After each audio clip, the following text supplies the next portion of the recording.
tu es accablé par des problèmes et que tu n'as pas la solution à ces problèmes, à qui tu dois faire appel, dis-le-moi. J'ai la réponse à cette question. Qui dois-tu appeler?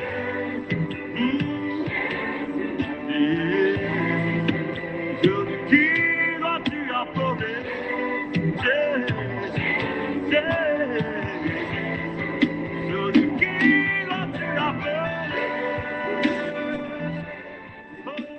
Bien-aimés dans le Seigneur, soyez salués depuis vos positions.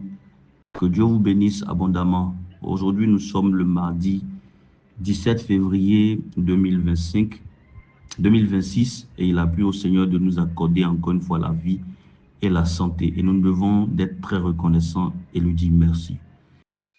Alors aujourd'hui, j'ai l'insigne honneur de partager le pain quotidien qui a pour thème « Poursuis et tu délivreras ». Rappelons que le thème de la semaine, c'est la grâce dans nos limites. D'entrée de jeu, je saluerai la présence et je bénirai le nom du Seigneur dans la vie de notre évêque et de son épouse, de tout le corps pastoral et de toute la communauté Rehoboth. Alors, le verset qui soutient notre thème d'aujourd'hui est tiré de 1 Samuel 30 à partir du 7e verset. Je lis la parole au nom de Jésus. Il dit au sacrificateur Abiathar, fils d'Achimelech, apporte-moi donc l'éphod. Abiathar apporta l'éphod à David. Et David consulta l'Éternel en disant, poursuivrai-je cette troupe? L'atteindrai-je? L'Éternel lui répondit, poursuis, tu atteindras et tu délivreras. David se mit en marche, lui et les 600 hommes qui étaient avec lui. Ils arrivèrent au torrent de Bessor, où s'arrêtaient ceux qui restaient en arrière. Amen.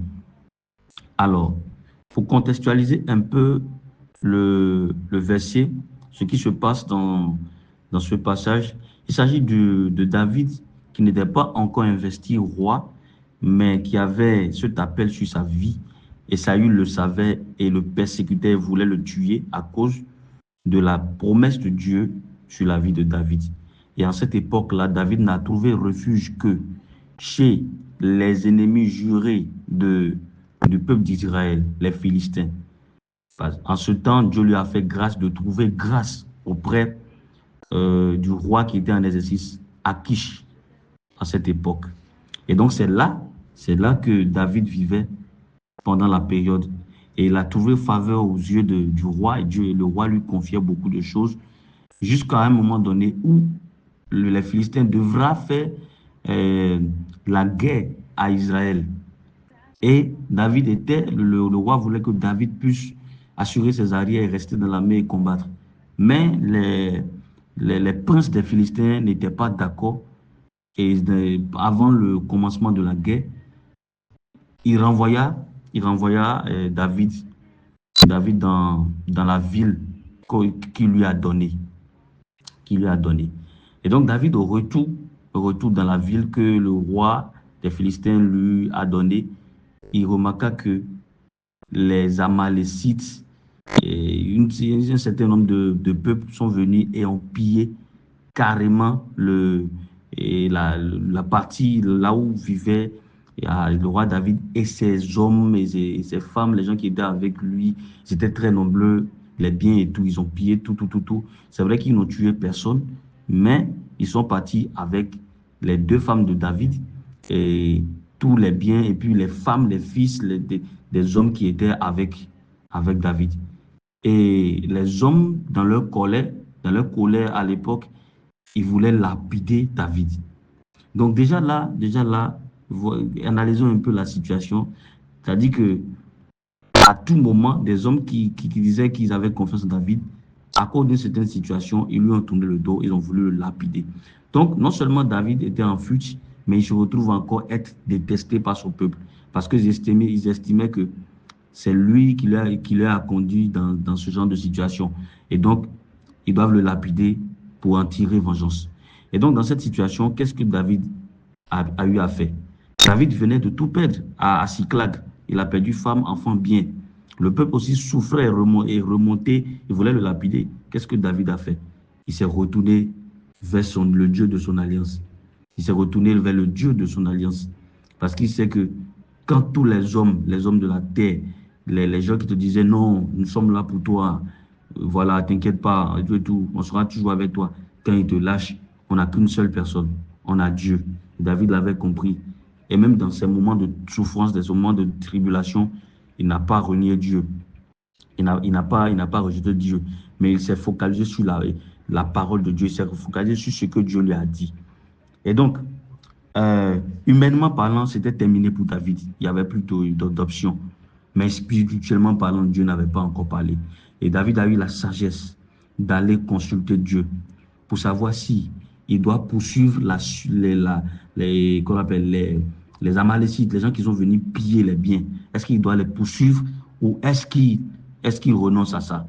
Et quand il a consulté Dieu, Dieu lui a dit, poursuis, tu délivreras.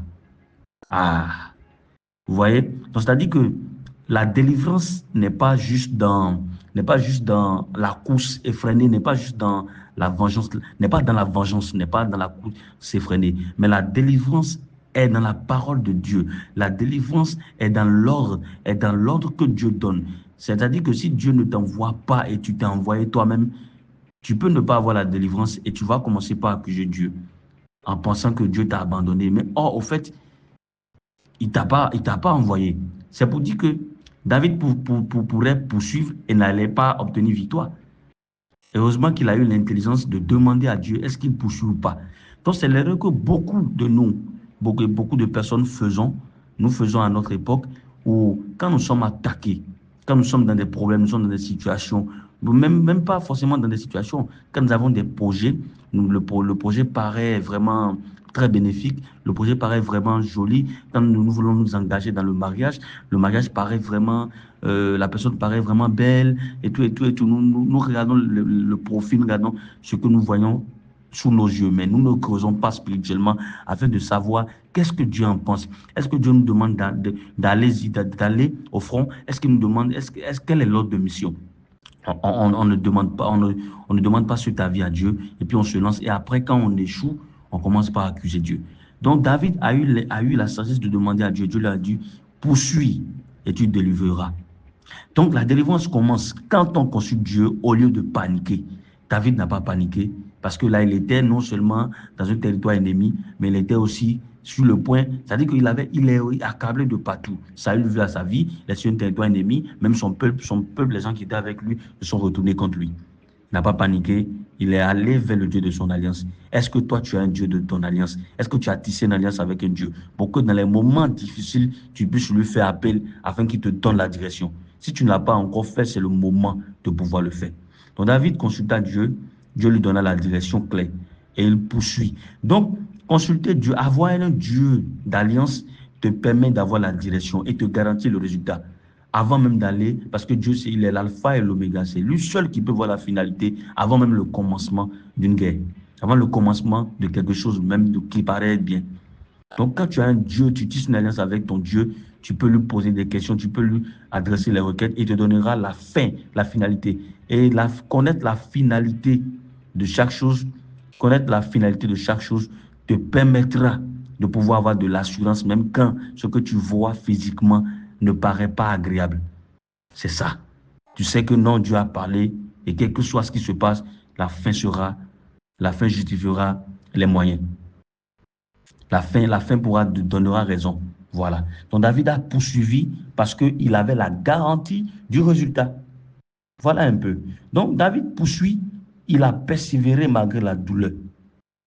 Il poursuit sans forcément tout comprendre, il poursuit par la foi et non par la vue. Voilà.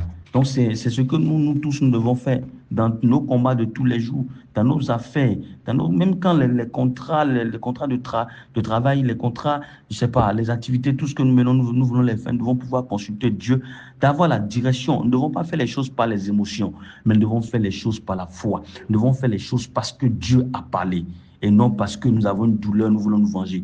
Et si David s'était lancé dans cette quête parce qu'il voulait se venger, je ne pense pas que Dieu allait lui répondre. Non, je ne pense pas. Mais il s'est lancé dans cette quête parce que Il pensait au peuple. Il pensait au peuple. Il ne pensait pas seulement pour lui, mais il pensait au peuple. Il pensait aux femmes et aux fils enlevés. Donc, il pensait à tout ça. Il ne voulait pas se venger. Il n'a pas réagi par la colère.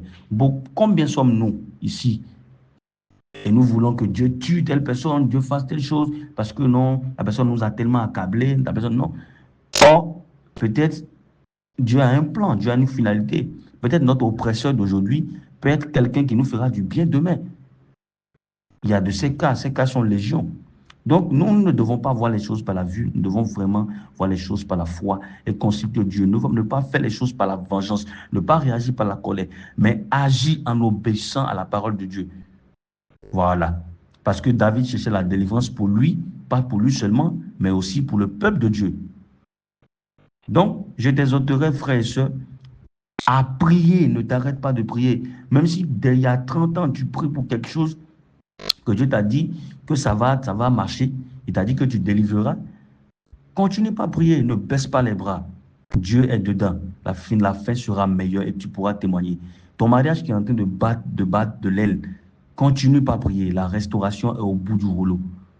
Tu finiras par t'en sortir. Tes projets qui n'avancent pas, continue pas à prier. Pose la question à Dieu. Demande la direction. Et s'il t'a dit que ça va marcher, quel que soit ce qui se passe, même dans ton ministère, quel que soit ce qui se passe, sois focus sur Dieu, continue pas à avancer. Que Dieu te bénisse et que cette journée soit une journée de gloire, de bénédiction pour chacun. Poursuis et tu délivreras.